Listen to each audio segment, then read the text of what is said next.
Hi అండి, ఈరోజు చేపల పులుసు ఎలాగో మన ఛానల్లో చేసి చూపిస్తానండి. చూడండి.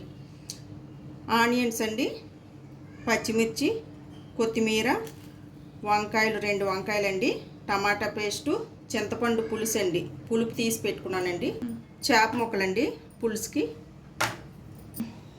స్టవ్ వెలిగించుకుందామండి.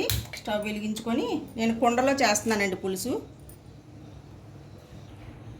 ఆయిల్ వేసుకోవాలండి. ఆయిల్ హీట్ ఎక్కింది కదండి, కొద్దిగా పసుపు,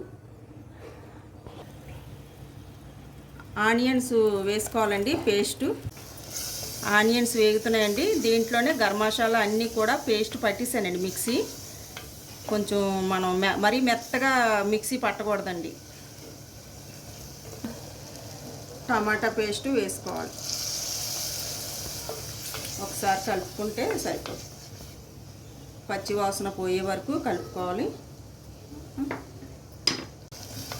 చూడండి, అలాగా కలుపుకొని మసాలా అంతా మగ్గించుకోవాలండి.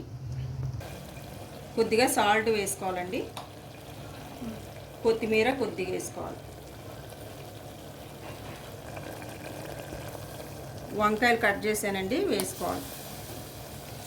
చేపల పులుసుకి వంకాయ వేసుకుంటే చాలా బాగుంటుందండి. కారం వేసుకోవాలండి, తగినంత కారం వేసుకోవాలి. ఒకసారి ఇదంతా కలుపుకోవాలండి. కారం అంతా కలిసిపోయింది కదండి. ఇప్పుడు మనం చేప ముక్కల్ని వేసుకుందాం. ముందు తలకాయ వేసుకుంటున్నానండి. బాగుంటుంది తలకాయ.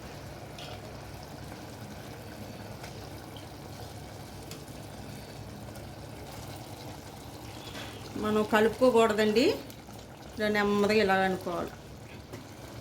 చింతపండు పులుసు తీసాం కదండి, ఆ పులుసు వేసుకోవాలండి.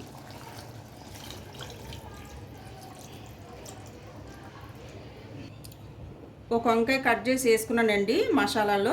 ఇప్పుడు పైన మనం చింతపండు పులుసు వేసాక మరలా ఒక వంకాయ కట్ చేసి వేసుకోవాలండి. కొత్తిమీర వేసుకోవాలండి. ఒకసారి ఇదంతా ఇలా కలుపుకోవాలండి. గరిటె పెట్టకూడదండి, ఇలా కలుపుకోవాలి. 10 నిమిషాలు పులుసు ఉడకాలండి. చూడండి, పులుసు అలా మరుగుతుంది. కాస్త ధనియాల పొడి వేయాలండి, కొద్దిగా జీరా పౌడర్, కొద్దిగా మెంతి పౌడర్ వేయాలండి, టేస్ట్ బాగుంటుంది. బెల్లం కాస్త వేయాలండి పులుసుకి.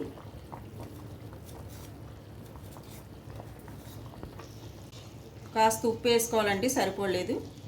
చూడండి, పులుసు దగ్గర పడుతుందండి.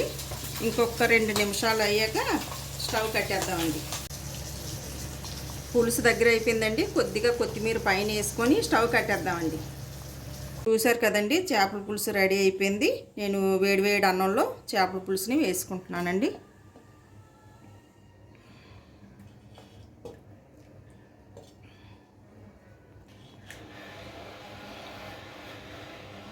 చూడండి, తలకాయ